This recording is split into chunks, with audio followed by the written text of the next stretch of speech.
Plusieurs fois, il nous a été dit encore et encore combien il est plus que capital pour toi et moi de pouvoir développer notre esprit critique, notre pensée critique, spécialement dans cette ère dans laquelle nous vivons, qui est l'ère de la digitalisation, où nous sommes bombardés par des tonnes d'informations chaque jour. Chaque jour, il y a un nouveau gourou qui se lève. Chaque jour, il y a un nouveau leader qui se lève. Une nouvelle solution, une nouvelle approche, une nouvelle opportunité, une nouvelle façon de faire qui nous promet monts et merveilles, qui nous promet de nous apprendre les secrets, les clés pour vivre la vie de nos rêves, les secrets, les clés pour une vie meilleure, les secrets, les clés pour devenir riche. Et plus que jamais, il est important pour chacun d'entre nous de pouvoir penser de manière critique, de pouvoir développer notre esprit critique afin d'éviter les pièges, afin d'éviter d'être emballé dans une chose qui va nous faire pleurer dans le futur. Comment donc pouvons-nous nous rassurer que nous ne sommes pas pris au piège aujourd'hui, dans une futilité, dans une opportunité ou dans une philosophie de vie qui est complètement erronée? Comment est-ce que nous pouvons nous rassurer aujourd'hui que nous ne sommes pas des victimes de ces prédateurs, de ces gourous qui vendent de nouvelles philosophies, qui vendent de nouvelles opportunités pour que bien plus tard nous nous rendions compte que nous avons été trompés, nous avons été emballés, nous avons été spoliés. Ça, c'est le but de cette vidéo. C'est Zoé du Cameroun. Bienvenue dans ce show. Vous savez, il existe cette ville dans la Bible qui m'a marqué, qu'on appelle la ville de Bérée. Et en réalité, les personnes qui habitent dans cette ville, on les appelait les Béréens. Ce peuple m'a marqué parce que c'était un peuple assez spécial. Ce peuple avait développé des attitudes qui leur avaient permis de manifester un certain esprit critique qui veut qu'ils n'ont pas été emballés ou ils étaient difficilement influençables par tous ceux qui vendent des rêves, par tous ceux qui vendent des produits, qui vendent des philosophies qui n'amènent nulle part et qui ne créent que des frustrations. En fait, à leur époque, il y avait ce vaste mouvement qui avait commencé à prendre de l'ampleur, qui avait commencé à faire des vagues dans toute leur région. Et ce vaste mouvement qui avait été initié par le personnage que nous connaissons tous, Jésus-Christ, était un mouvement qui prônait le fait que les hommes doivent se repentir et les hommes doivent retourner sous le règne et sous la seigneurie du véritable Dieu qui a créé le ciel et la terre. Et partout dans leur région, des masses de personnes adhéraient à ce mouvement. Des masses de personnes croyaient en cette nouvelle façon de faire, ce nouvel évangile, cette nouvelle philosophie de vie. De nombreuses personnes adhéraient et il s'est trouvé que un jour, une des personnes vraiment marquante de ce mouvement soit venue visiter leur ville. Et cette personne s'appelait Paul l'apôtre.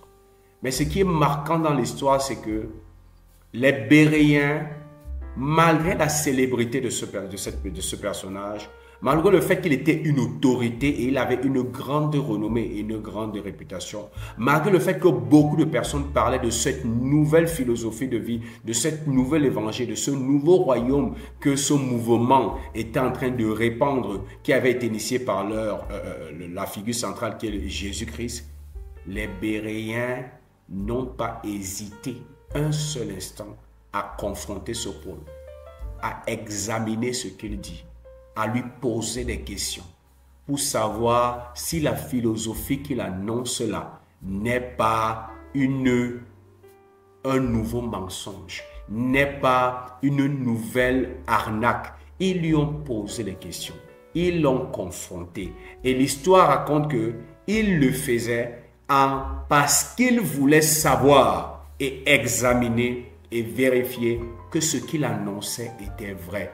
Et vraiment, moi, ça m'a marqué parce qu'aujourd'hui, beaucoup d'entre nous, nous souffrons parce que nous avons adhéré à des systèmes, nous avons adhéré à des organisations, nous avons adhéré à des philosophies de vie, nous avons adhéré à des opportunités qui, après un certain temps, nous nous sommes rendus compte que c'était du bluff et nous avons perdu beaucoup d'argent. Nous avons perdu notre estime de soi. Nous avons perdu même beaucoup de relations que nous avions dans la famille et dans notre entourage parce que nous avons adopté des attitudes qui sont véritablement néfastes et négatives. Et certains d'entre nous, aujourd'hui, nous avons honte de ce que nous avons fait. Mais si aussi, toi et moi, nous développons l'attitude ou les attitudes des Béréens que j'ai apprises des Béréens, il y a beaucoup de choses que nous allons éviter.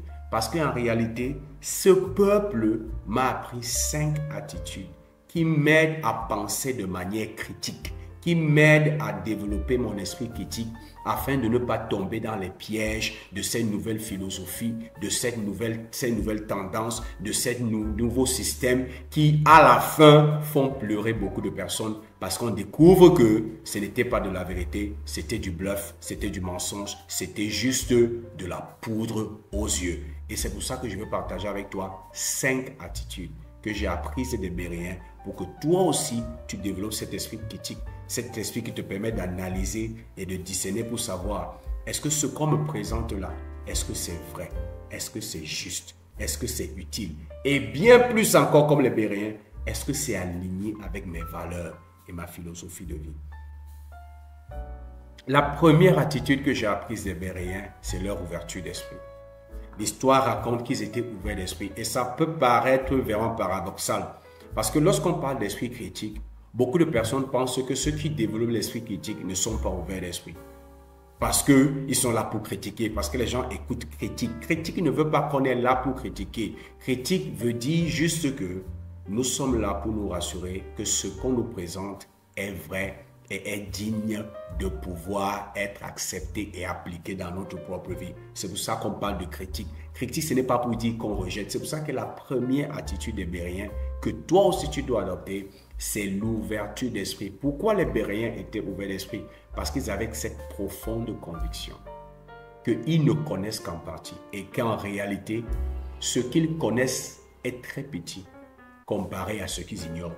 Leur ignorance est plus grande que leur connaissance. Et toi aussi et moi, c'est la même chose. Ce que j'ignore est plus grand que ce que je connais, est plus immense.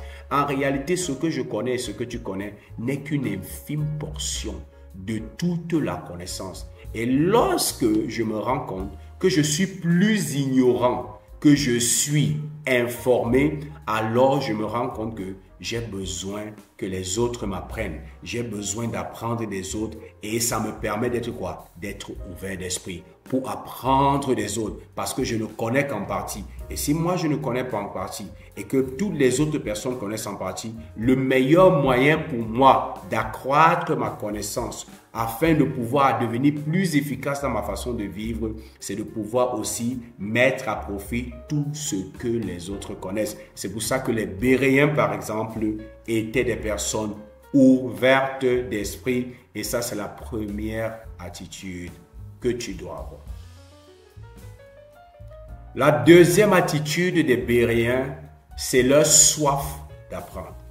Et ça peut aussi être paradoxal lorsqu'on parle d'ouverture d'esprit et de soif d'apprendre. Ce n'est pas la même chose.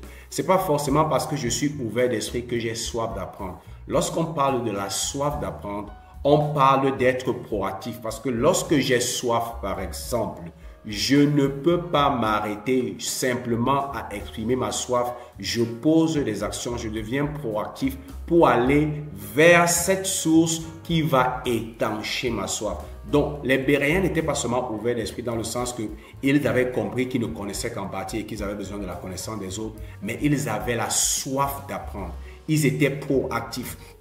C'était ce genre de personnes qui avaient des programmes personnels, des programmes de développement personnel, des programmes de croissance personnelle, des programmes de lecture personnelle pour connaître encore et encore et pour connaître mieux. Et c'est aussi quelque chose d'important parce que si beaucoup de personnes aujourd'hui sont foulées ou si beaucoup de personnes aujourd'hui sont trompées, si beaucoup de personnes aujourd'hui sont arnaquées, si beaucoup de personnes aujourd'hui s'engagent dans des choses pour pleurer après, c'est parce que nous avons moins de connaissances. Plus nous connaissons, plus nous avons de nouvelles informations, moins ce sera possible pour nous ou possible pour les gens qui arnaquent de pouvoir nous prendre au piège. C'est pour ça que les Béréens, avec cette soif d'apprendre, c'est pour ça que lorsque l'apôtre Paul est venu dans leur région, ils n'ont pas rejeté Paul. Ils n'ont pas dit va-t'en, ils l'ont écouté parce qu'ils ont la soif d'apprendre. Parce qu'ils savent qu'ils n'ont pas la connaissance infuse et que beaucoup de choses qu'ils désirent apprendre se trouvent en possession des autres personnes. Donc, ils avaient cette soif d'apprendre et ça, c'était la deuxième attitude. La troisième attitude des Béréens, c'est qu'ils étaient enseignables. Je peux avoir la soif d'apprendre. Je peux avoir la soif de connaître de nouvelles choses. Mais je ne me fie qu'aux informations qui cadrent avec ce que je connais déjà. Et tout ce qui vient challenger et défier ce que je connais déjà, je rejette. Et beaucoup de personnes évoluent avec ces biais mentaux, ces biais cognitifs qui font en sorte que même lorsqu'ils lisent, ils vont quelque part, ils n'acceptent que ce qui cadre avec ce qu'ils connaissent déjà et ils rejettent ce qui ne cadre pas avec ce qu'ils connaissent déjà. Ce n'est pas l'attitude de quelqu'un qui est enseignable. Quelqu'un qui est enseignable est prêt à désapprendre les informations qu'il avait reçues dans le passé lorsqu'il se rend compte qu'elles ne sont plus efficaces, elles ne sont plus pertinentes, ou elles sont erronées, ou elles sont fausses. Il est prêt à désapprendre ces choses et il est prêt à apprendre de nouvelles informations.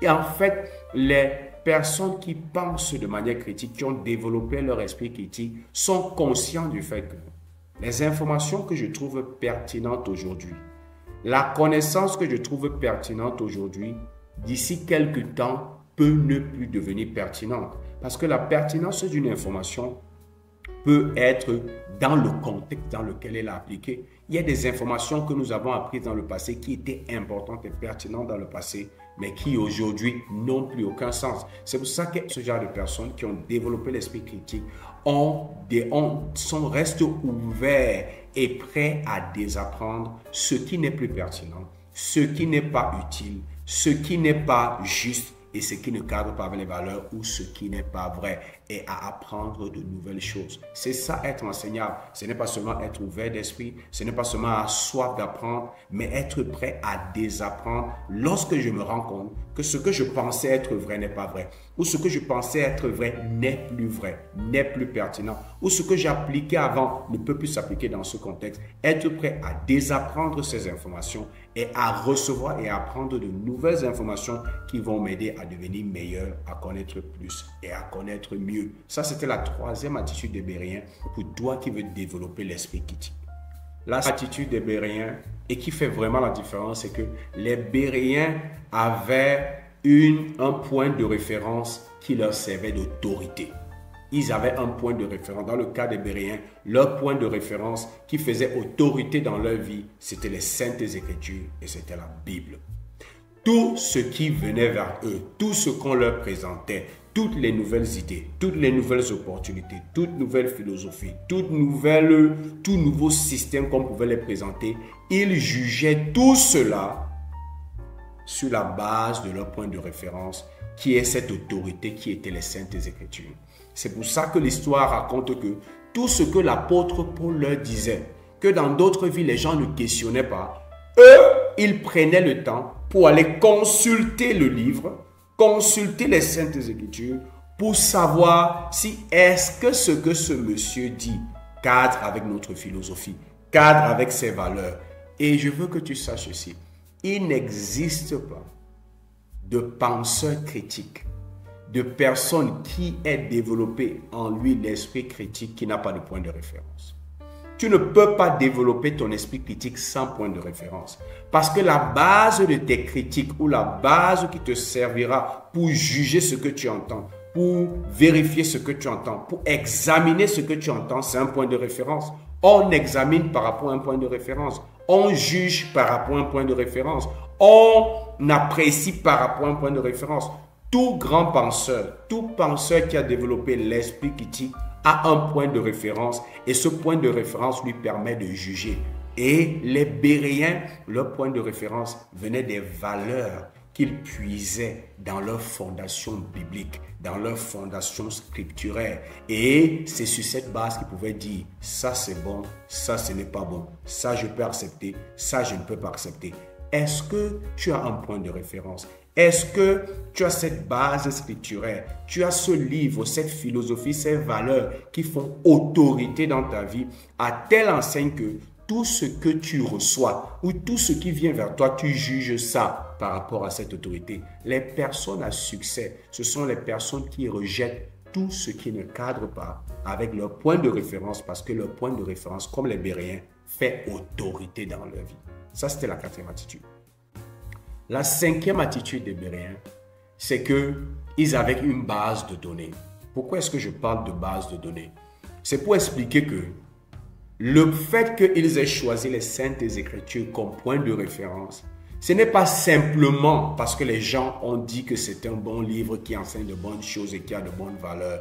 La Bible ou les Saintes Écritures sont devenues leur point de référence parce que les Béréens ont fait leurs propres expériences avec ce livre.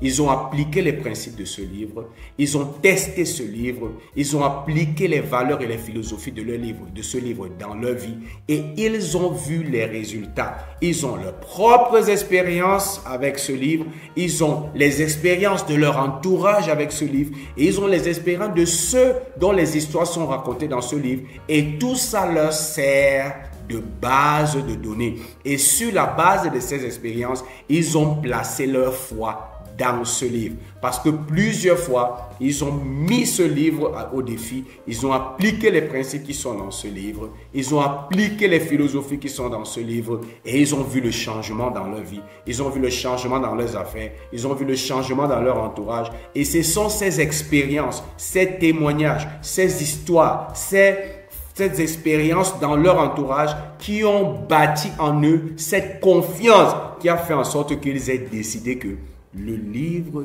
qu'on appelle la Bible ou les Saintes Écritures soit devenu pour eux le point de référence et l'autorité. Et c'est ça que je veux aussi que tu saches. Les personnes qui ont développé l'esprit critique n'acceptent pas parce qu'on dit que c'est bon. N'acceptent pas que, comme dans le cas des Béréens ou dans mon cas personnel, n'acceptent pas que les Saintes Écritures c'est le point de référence simplement parce qu'on le dit. Non, c'est sur la base de leurs propres expériences. Elles ont mis, comme moi, j'ai mis en pratique les principes de ce livre, j'ai mis en pratique les valeurs de ce livre et j'ai vu ce que ça m'a apporté comme changement. Je l'ai vu dans ma vie, dans beaucoup de domaines de ma vie, dans mon entourage, dans la vie de beaucoup de personnes que je dirige et que je coach, dans la vie de beaucoup d'autres personnes dont j'ai appris l'histoire. Et toutes ces différentes expériences ont fait en sorte que, comme les Béréens, j'ai décidé de faire des Saintes Écritures mon point de référence et mon autorité. Et c'est ça l'esprit critique.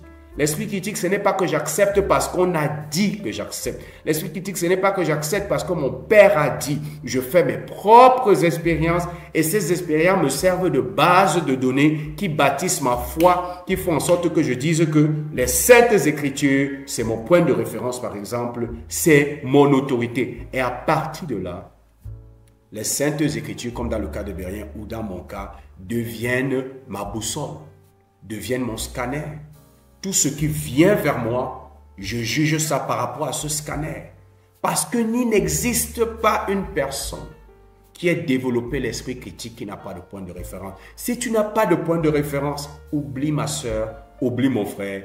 Tu ne peux pas penser de manière critique. Parce que tu ne peux juger que parce que tu as un point de référence. Et ton point de référence, comme tous les grands penseurs de notre siècle, doit être basé sur le fait que tu aies fait tes propres expériences. Tu aies appliqué les principes, les valeurs, les philosophies enseignées dans cette façon de faire, dans ce livre, dans cette philosophie. Et tu as vu tellement ta vie changer à plusieurs reprises, toutes les fois que tu les as appliquées, non seulement dans ta vie, dans ton entourage, au point où tu as décidé que ça, c'est mon point de référence, ça, c'est mon autorité. Tout ce qui vient vers moi, je le juge par rapport à ça. Et ça te permet de pouvoir analyser, de pouvoir juger, de pouvoir examiner, tout en restant ouvert, tout en apprenant des autres et tout en étant prêt. Lorsque tu découvres que ce que je croyais être vrai n'est pas vrai, être prêt à désapprendre pour apprendre de nouvelles choses. Ça, c'était les 5 attitudes des Béréens qui ont développé en moi l'esprit critique